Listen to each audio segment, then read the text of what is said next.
Hola amigos, ¿qué tal? Mi nombre es Paula Andrea Arce, soy médica diabetóloga y es un gustazo estar aquí nuevamente con ustedes. Este es mi canal de YouTube, me pueden encontrar como Vida Sana con Paula Andrea y activar la campanita para que semana a semana reciban como otros videos informativos sobre cómo aprender a alimentarse sano, a porcionar, a balancear sus alimentos, a optimizar la forma como ustedes se están nutriendo, pero además a conocer realmente cuáles son los beneficios y las propiedades de lo que ingerimos diariamente y cómo podemos utilizarlo para prevenir enfermedades, para tratarlas, pero sobre todo para sentirnos súper bien. De igual manera me encuentran en Facebook como Clínica Vida Sana y en Instagram como Doctora Paula Andrea. Así que aquí van a encontrar información de todo un poco, recetas, tips, algunos comentarios. Déjenme sus preguntas, sus dudas, sugiéranme temas. Ya para el próximo mes voy a comenzar a incluir toda la temática que en redes sociales me han dejado como sugerencia de temas que son súper interesantes. El día de hoy vamos a hablar sobre las proteínas que les recomiendo consumir. Para quienes no han visto los dos videos anteriores, ya este es el tercero, pues he venido hablando de cuáles son los carbohidratos que les recomiendo, cuáles son las grasas que les recomiendo y hoy finalizamos con cuáles son las proteínas que les recomiendo. Para recordar, tengamos en cuenta que la alimentación saludable es donde nosotros incluimos los alimentos sanos de todos los grupos nutricionales. Cada uno de estos grupos tiene una propiedad importante y tiene un efecto en nuestro cuerpo súper importante, y esta es la razón por la cual debemos aprender cuáles son los mejores y cómo los incluimos en nuestros platos para que de cierta manera le demos a nuestro cuerpo realmente lo que necesita para funcionar bien. Como les digo, hoy vamos a hablar sobre las proteínas y lo que tenemos que recordar de las proteínas es que son un alimento fundamental. Yo no sé si a ustedes les pasaba que en algún momento la mamá le decía a uno, por lo menos cómase el huevito o cómase el pollo si es que no va a comer nada más, pero cómase el huevito y el pollo. Les estoy dando un ejemplo, en mi casa así pasaba. Y siempre es con esa idea de que la proteína no falte. ¿Por qué es tan importante la proteína? Miren, yo tengo un ejemplo súper sencillo que manejo incluso con los niños en el consultorio, donde les digo, imagínense que nuestro cuerpo es como una construcción y las proteínas son los ladrillos y las varillas de hierro que llegan para que nuestro cuerpo pueda construir. Las proteínas de los alimentos se convierten en aminoácidos y los aminoácidos finalmente generan estructura. Las paredes celulares son proteínas, nuestro pelo es proteína, nuestras uñas son proteínas, en las células hay proteínas, los anticuerpos son proteínas, las hormonas son proteínas. Y entonces, como ven, las proteínas están por todas partes, así que necesitamos esa materia prima para que nuestro cuerpo pueda funcionar y generar todo este medio proteico en el que nos movemos. Ahora, nosotros tenemos que tener en cuenta que si bien hablamos de dos grupos anteriores donde decíamos que las grasas nos aportaban energía, que los carbohidratos nos aportaban energía, pues las proteínas nos aportan estructura. Datos importantes: 1 gramo de proteína permite que nuestro cuerpo produzca 4 calorías. Recordemos un poquito, cuando comemos 1 gramo de carbohidrato, nuestro cuerpo produce 4 calorías. 1 gramo de proteína, nuestro cuerpo produce 4 calorías, pero 1 gramo de grasa, nuestro cuerpo produce 9 calorías. Esto les hago énfasis porque a la hora de tener un balance energético, pues vemos que las proteínas nos aportan una cantidad de calorías muy similar a la del carbohidrato, pero no tienen una densidad calórica tan grande como lo hacen las grasas. Por otro lado, son alimentos que nos dan mucha saciedad. Cuando nosotros comemos proteína, pues nos sentimos más plenos. Son moléculas más grandes que son más difíciles de digerir y por eso cuando las consumimos nos sentimos más llenos por más tiempo. Y esto hay que tenerlo en cuenta porque si de pronto estamos interesados ¿en qué les digo yo? En terminar de bajar unas libritas, pues nadie quiere aguantar hambre y por eso priorizar la proteína es de vital importancia junto con la fibra para podernos sentir satisfechos. Ya hablando un poco de en sí lo que son las proteínas, tenemos que clasificarlas con dos fuentes importantes. Primero, la proteína de origen animal y las proteínas de origen vegetal. A ver, les cuento, yo soy de las que como de todo un poco, tengo una alimentación súper variada, respeto muchísimo a las personas que por cuestión de salud, de decisión o de opción personal deciden ser vegetarianas o veganas, pero realmente pues mi alimentación es una alimentación variada y por eso lo que yo quiero compartirles es realmente lo que a mí me ha funcionado y con lo que yo estoy de acuerdo, y realmente en 21 años trabajando en el área médica de asesoría en enfermedades metabólicas, de sobrepeso, de obesidad, pues realmente me ha ido muy bien combinando de todo un poco. Cuando hablamos de proteínas animales, pues tenemos que tener algunas cosas en cuenta. Aquí regreso con mis tarjetitas. Fíjense que estas tarjetitas me han ayudado un montón porque me parece que ustedes van viendo la imagen, pero además a mí me parece que también está como más colorida la cosa y pues me gusta tenerlas, así que ahí poco a poco me voy a ir inventando algunas otras cositas. ¿Qué proteínas animales tenemos? Miren, los huevos. Realmente los huevos son una proteína animal bastante buena. La proteína proveniente del huevo es una proteína de alto valor biológico. Aquí traté de buscar una imagen de un huevo estrellado y la razón es cuál, para que ustedes determinen y sepan que la parte amarilla es la yema y la parte blanca es la clara. Suena tonto, pero a veces se nos confunden y no tenemos como mucha claridad qué es qué. ¿Y por qué hago esa mención? Porque primero la yema no tiene proteína, sino que la yema es pura grasa y colesterol, pero también aporta ácidos grasos que nuestro cuerpo necesita para funcionar bien. Y la clara, que es la parte transparente que finalmente se convierte en blanco, es donde está la proteína. Entonces, eventualmente cuando nosotros queremos aprovechar o ingerir más cantidad de proteína, pues tenemos que priorizar más las claras, y cuando queremos bajar nuestra grasa, queremos disminuir un poco el colesterol, queremos bajar calorías, pues obviamente quitamos la grasa, entonces podemos quitar la yema. Pero la proteína del huevo es de alto valor biológico. ¿Qué me refiero con esto? Que es de muy buena calidad, entonces realmente el huevo es un alimento que debe estar en nuestra alimentación. Ya quienes vieron mi video de mis desayunos saben que yo soy fan del huevo, realmente da mucha satisfacción, lo podemos utilizar en diferentes formas y finalmente es una muy buena opción proteica.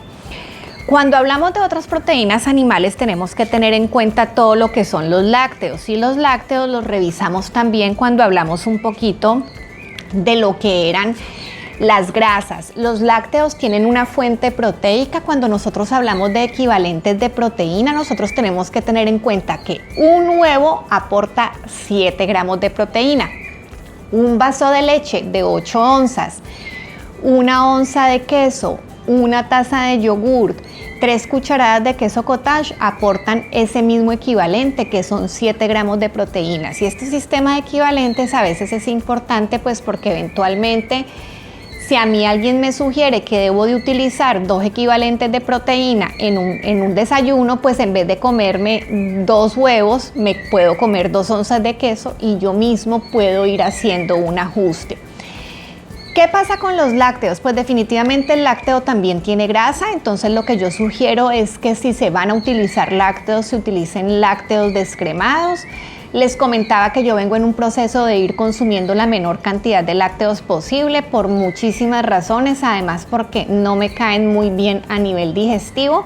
Sin embargo, no los tengo suprimidos totalmente de la dieta, consumo muy poco, pero cuando consumo trato de consumirlos más sanos. Hay personas que han decidido quitarlos y sí es importante saber que personas con problemas de alergias respiratorias, alergias de piel, por acné, enfermedades reumatológicas, problemas de cáncer o problemas de acidez, gastritis, reflujo, colitis, el consumo de lácteos debe ser muy limitado, y en mi experiencia personal los pacientes y las personas mejoran muchísimo cuando se logran quitar los lácteos en un 100%. Entonces, ¿qué vamos a utilizar? Yo les recomiendo el yogur natural, les recomiendo el yogur griego. Se ha vuelto famosísimo el yogur griego, pero ojo, hay que conseguirlo simple. Revisen las etiquetas nutricionales del yogur griego. Los que venden en el mercado son altísimos en cantidad de azúcar, así que si vamos a utilizar un yogur griego que realmente aporta más proteína, debe ser natural, y ustedes buscan cómo endulzarlo con fruta, con stevia o con una pequeña cantidad del edulcorante o el azúcar que estén utilizando para darle un poquito de sabor dulce.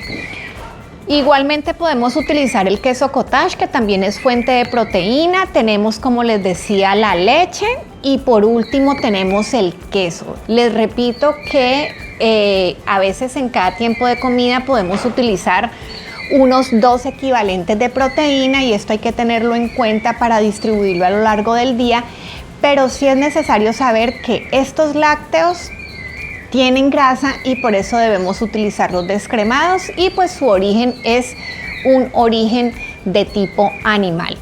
Otros alimentos que nos aportan proteína obviamente son los animales y dentro de los animales tenemos todos los tipos de carnes. Cada una de las carnes lo que yo recomiendo es usar carnes magras.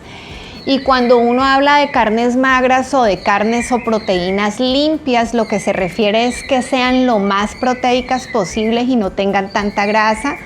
Entonces hay que buscar cortes que sean menos grasosos, quitar las pieles, quitar los pellejos y dentro de la misma gallina, dentro de la misma vaca, dentro del mismo cerdo, pues obviamente hay partes más grasosas o no. Realmente para personas mayores de 18 años es importante priorizar el consumo de las carnes blancas. Las carnes blancas tienen menos grasa que las carnes que son rojas. La carne roja tiene más grasa, las grasas de todas las carnes son grasas saturadas, por eso tenemos que buscar las menos malas, las más limpias, las que tienen menos grasa, pero además hay otro aspecto importante y es prepararlas a la plancha, al horno, asadas, pero nada de salsas blancas ni de empanizados porque entonces se les mete una cantidad de grasa increíble. Entonces aquí tenemos un filetito de pescado. Obviamente el pescado es una proteína muy completa y es una proteína que tiene poca cantidad de grasa, lo podemos disfrutar. Siempre los beneficios del pescado de mar son un poco mayores en términos de minerales y en términos de omega 3, entonces pues les recomiendo este tipo de pescados. También tenemos la carne roja, que la carne roja, como les digo, tiene un poco más de grasa saturada, pero entonces tenemos que buscar postas, tenemos que buscar la mano de piedra, tenemos que buscar filete y tenemos que buscar carnes que sean obviamente menos grasosas. Aquí en Nicaragua se utiliza mucho el pecho, se utiliza mucho la cecina, que realmente son carnes que son muy grasosas y por eso el consumo de ellas se tiene que limitar porque las grasas saturadas provenientes de las carnes no son buenas. Así que si vamos a incluir carne 2-3 veces a la semana, que sea magra. Importante, la carne roja es una muy buena fuente de vitamina B12 y de hierro y esto hay que tenerlo en cuenta porque muchas veces en las familias tenemos al papá con problemas de colesterol, le quitaron la carne roja y los niños también entonces dejan de comer carne roja y eventualmente el balance se tiene que lograr y podemos generar déficit vitamínicos porque los requerimientos según la edad no son los mismos, así que hay que tener mucho cuidado con este aspecto. El pollo, aquí les traigo una pechuguita de pollo y realmente pechuguita porque la pechuga tiene menos cantidad de grasa, lo que son las piernas y las alas son mucho más grasosas y los muslitos también, entonces tenemos que priorizar una pechuga así rosadita, sin grasa, sin piel. Esta es la que nosotros debemos de preparar de forma saludable y obtener la proteína animal proveniente de ella. No quisiera dejar por fuera el cerdo, porque realmente en Nicaragua a veces se piensa en cerdo y se piensan en patitas, se piensan en costillas. La carne de cerdo puede ser muy grasosa, pero realmente lo que son los lomos o los filetes y comprándolos en un lugar que nos dé un perfil de seguridad bastante bueno y de que sea higiénico, pues realmente pudiera ser una opción para incluir de forma ocasional y disfrutarlo de forma sana, preparándolo bien, asadito, con achote, con naranja agria, pero no necesariamente tiene que quedar por fuera de una alimentación sana y balanceada.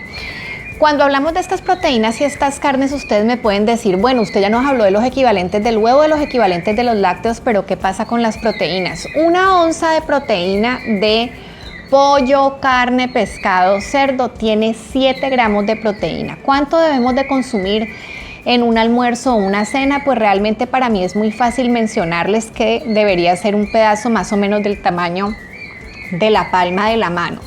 Me pueden decir, ajá, pero mi papá mide 2 metros y entonces ¿cómo va a ser si la manota es enorme? Pues es que realmente cuando medimos más, pesamos más, los requerimientos proteicos son más, entonces es una forma como muy sencilla, que si soy chiquito y menudito, pues realmente el pedazo va a ser más pequeño, pero es bastante práctico tener en cuenta que entre 4 y 6 onzas para una persona pequeña, mediana, pero alrededor de 8 para una persona más grande y corpulenta es una cantidad de proteína bastante sana. Si nosotros tenemos pesa, pues entonces aprovechamos la pesa, pero si no, recuerden más o menos tener la medida de la porción de la palma de la mano, nos puede resultar bastante bien. Con esto terminamos lo que son las proteínas animales, pero tenemos las proteínas vegetales, y las proteínas vegetales las tenemos en las leguminosas, en las lentejas, en los frijoles. Esta imagen me encantó porque aquí nosotros vemos lo que son los frijoles blancos, las lentejas anaranjadas, las cafecitas, las verdes, tenemos frijolitos negros. Aquí tenemos otras lentejitas verdes como más claras. Se comieron los garbanzos. Ah, no, miren, aquí están los garbanzos. Aquí sí que tenemos lo que son las lentejas, los frijoles, los garbanzos, las habas. Estas son proteínas vegetales. Estas proteínas vegetales no tienen todos los aminoácidos que nos aportan las proteínas animales, pero cuando los combinamos con un cereal como el arroz, la tortilla, el maíz, hacemos un combo bastante buena, y estos carbohidratos que tienen algunos aminoácidos complementan muy bien estas proteínas para que tengan una potencia nutricional muy grande. Por eso es que el gallo pinto es altamente nutritivo, porque tenemos el frijol combinado con el arroz y obviamente es un combo que nos aporta los aminoácidos casi como que estuviéramos comiendo proteína animal. ¿Qué tenemos que tener en cuenta? Que un equivalente de estos es media taza de frijoles, lentejas, garbanzo. Estamos hablando que aporta 7 gramos de proteína, pero media taza igualmente aporta una porción de carbohidrato. ¿Qué quiero decir con esto? Que puede ser muy buena opción incluir la proteína vegetal, pero tenemos que tener un balance porque estas proteínas también tienen carbohidrato, entonces no nos podemos comer un porrón de frijoles porque podemos estar aportando proteínas muy buenas por un lado, pero también podríamos estar excediéndonos del aporte de carbohidrato. Así que tenemos que tener en cuenta que este es un grupo mixto. Por otro lado, tenemos como proteínas vegetales las semillas, las almendras, el marañón, las nueces, las avellanas. Un cuarto de taza aportan 7 gramos de proteína, entonces ya tenemos que ese es el equivalente de las semillas y es la cantidad que debemos de consumir. Naturales, sin echarles miel, sin echarles mucha sal, sin echarles ningún otro aditivo y ningún otro químico, para que sean más naturales, y puede ser una alternativa como una merienda. O eventualmente yo me quiero comer una ensalada que no quiero que tenga proteína animal, entonces le puedo poner un poco de estas semillas, le pongo un poco de queso o semillas y lo combino con una leguminosa y me hago una ensalada riquísima con toppings de diferentes tipos, pero obteniendo la proteína de origen vegetal. El combinar proteínas de origen animal y vegetal puede funcionar bastante bien. A veces me preguntan, bueno, y doctora, ¿y qué pasa con la soya? Pues realmente yo la soya la tengo un poquito en stand-by, básicamente porque, aquí les traigo una imagen de los granos de soya, porque hay mucha controversia con respecto a los cultivos y la manipulación genética de la soya. La soya es una proteína vegetal que puede funcionar bastante bien. Lo que pasa es que a veces la soya texturizada que venden en reemplazo de la carne puede tener mucho sodio, puede tener muchos químicos, mucho preservante y mucha manipulación química que no me gusta. Por otro lado, la soya en personas con problemas de cierto tipo de cáncer o tipos hormonal o algunos problemas hormonales hay que tenerlas un poquito con cuidado, porque la soya produce básicamente estrógenos y el manejo debe ser un tanto cuidadoso. Y por otro lado, las personas que puedan tener problemas de tiroides o alteración de tiroides, pues tienen que tener también el consumo de soya limitado porque está contraindicado cuando hay problemas de tiroides. Así que yo la soya no la incluyo mucho dentro de mis planes de alimentación. Eventualmente hay gente que tengo que acompañar en procesos de tipo de dietas vegetarianas o veganas y por esa razón la puedo incluir, informando sobre las ventajas, los pros y los contras y viendo si para ese organismo es adecuado incluirlo o no, pero de forma general lo que yo comparto con ustedes son como principios más grandes que les puedan servir a la mayoría, así que yo les recomendaría que la soya la tuviéramos un tanto parqueada y no la utilizáramos con tanta frecuencia. Espero pues que esto les haya servido para determinar cuáles son las proteínas que van a comenzar a consumir en sus casas, clasificarlas y combinarlas entre animales y vegetales. Ustedes ven que dentro de las proteínas permitidas no estoy metiendo embutidos, no estoy metiendo salchichas, jamones, no estoy metiendo quesos procesados. Ojo con esos quesitos que venden procesados para los sándwiches de los niños, que realmente es puro plástico empaquetado y realmente tiene una cantidad de químicos y realmente lo menos que tiene es proteína en las cantidades adecuadas y el procesamiento industrial es muy grande, así que busquemos cosas más naturales que podamos preparar en casa, que las compremos sin mucho procesamiento químico, sin mucho procesamiento industrial. Tratemos de que todos nuestros tiempos de comida tengan una porción de proteína adecuada, saludable. Ya sabemos que eventualmente podemos comernos 1 o 2 huevos, 2 o 3 claras de huevo, que el equivalente de queso, ya hemos hablado de que no debería ser más de 2 onzas en el día, que si vamos a consumir pollo, carne, pescado, cerdo, pues tenemos la opción de ver la palma de nuestra mano para ver el tamaño de la porción y el tamaño del filete que vamos a consumir, que vamos a preparar esas proteínas animales de forma saludable, quitándoles toda la piel, toda la grasita que traen y que no es saludable para nuestro sistema cardiovascular en la piel, en los pellejitos y demás, así que eso tiene que quedar aparte. Ya sabemos que la grasa da sabor, pero realmente no proporciona la salud que necesitamos, así que tenemos que aprender a comer solamente las más sanas. Podemos incluir las semillas, como les decía, como meriendas. La porción es 1/4 de taza. Mídanla, es un puñito así cerrado, una cantidad pequeña, pero no es que me voy a comer el tarro de una sentada. Podemos comenzar a jugar un poco con las proteínas vegetales, haciendo ensaladas de frijoles, sopas de lentejas con vegetales, para comenzar a hacer como un híbrido donde nuestro cuerpo reciba proteínas animales y proteínas vegetales. Salgámonos un poco también del mundo solamente del frijol y del gallo pinto y comencemos a explorar otras leguminosas como el garbanzo, como las lentejas. En nuestro país son un tanto costosas, pero se pueden tener de vez en cuando también para comenzar a educarnos nosotros con el paladar de otras proteínas sanas y también enseñárselas a comer a nuestros hijos. Así que espero que esto les haya dejado ideas importantes. Si les sirvió el video, compártanlo, me ayudan muchísimo compartiendo esta información. Igualmente suscríbanse y los invito a darle like en Facebook como Clínica Vida Sana y a suscribirse a mi canal Vida Sana con Paula Andrea en YouTube. Activan la campanita. También me pueden seguir en Instagram como Doctora Paula Andrea. Déjenme sus comentarios y estén pendientes porque la programación de agosto va a estar bastante variada y vamos a seguir en estos videitos aprendiendo a balancear, aprendiendo a porcionar, aprendiendo a combinar, rescatando lo mejor de los alimentos, siempre en búsqueda de un bienestar integral y de estar mucho más saludables. Así que nos vemos la próxima semana. Bye.